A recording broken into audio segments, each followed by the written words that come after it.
Alabama has produced yet another top-rated inside linebacker coming into the draft, and this year is going to be Jihaad Campbell.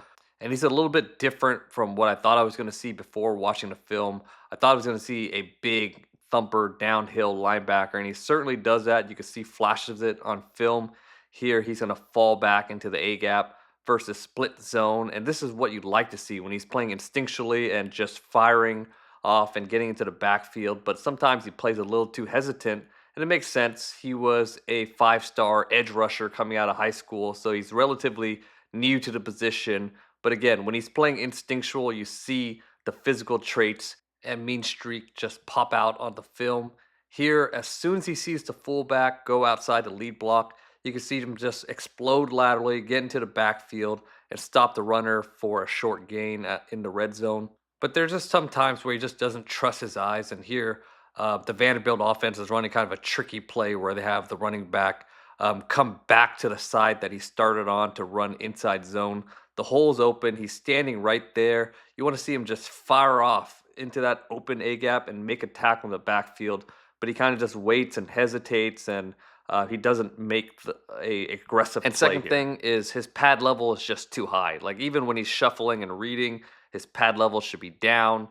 He should be getting ready to make a tackle, but he's up.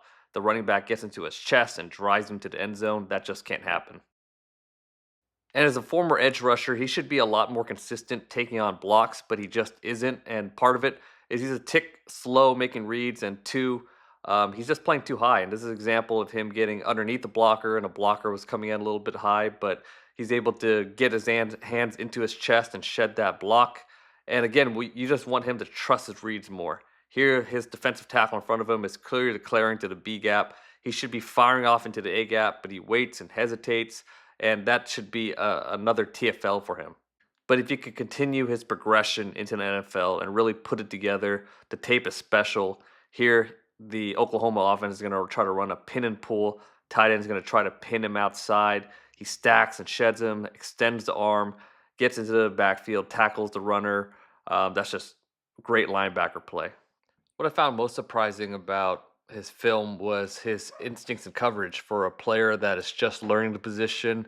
You would expect to see a player that could struggle in space, but he actually does really well in space, especially in zone and matching routes. You can see him constantly communicating before the snap, after the snap. Here you can get a fast motion outside.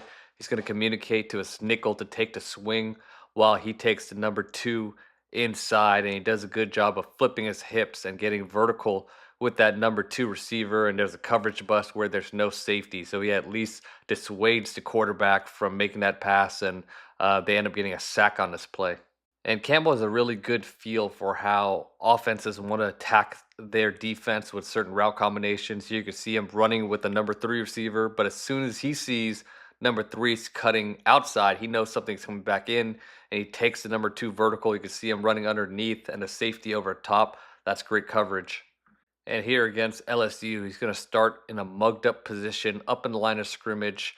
But you can see again him just flip his hips, get into coverage. He sees number three goes vertical, so he knows the safety's over top, and he knows that two is going to come inside, and he drops right where the route is going to be. He doesn't go too far outside.